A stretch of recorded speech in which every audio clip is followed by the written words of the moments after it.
Hi అండి, అందరికీ welcome to my channel. అందరూ ఎలా ఉన్నారు? నేనైతే బాగున్నాను.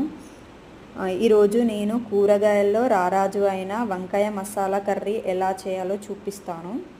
ఈ వంకాయ మసాలా కర్రీకి గుత్తి వంకాయలు అయితే బాగుంటాయి, కానీ నాకు అందుబాటులో ఉన్న గ్రీన్ కలర్ వంకాయలు తీసుకొని వాటిని శుభ్రంగా కడుక్కొని 4 వైపులా కట్ చేసుకున్నాను.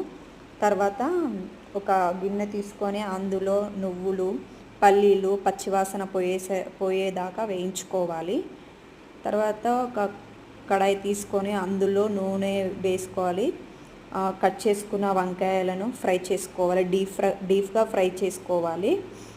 ఎందుకంటే మనం డైరెక్ట్గా కర్రీలో వేస్తే పచ్చిగా ఉంటుంది.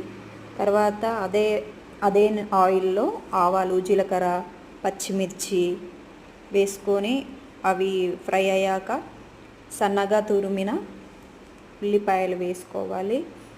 తర్వాత అవి ఫ్రై అయ్యేదాకా మిక్స్ చేస్తూనే ఉండాలి. తర్వాత అందులోకి పసుపు వేసుకోవాలి.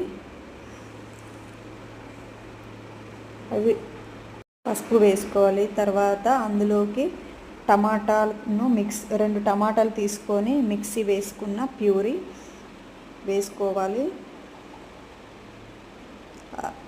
దాన్ని మిక్స్ చేస్తూనే ఉండాలి. తర్వాత పచ్చి వాసన పోయేదాకా వేపించుకోవాలి. తర్వాత మనం ఆల్రెడీ మిక్సీ పట్టుకున్న పల్లీలు, నువ్వుల పేస్ట్ వేసుకొని పచ్చివాసన పోయేదాకా వేపించుకోవాలి. అందులోకి కొన్ని వాటర్ వేసుకోవాలి. తర్వాత సరిపడా కారము, ఉప్పు వేసుకోవాలి. అలాగే మనం ముందుగా డీప్ ఫ్రై చేసుకున్న వంకాయలను తీసుకొని అందులో వేయాలి.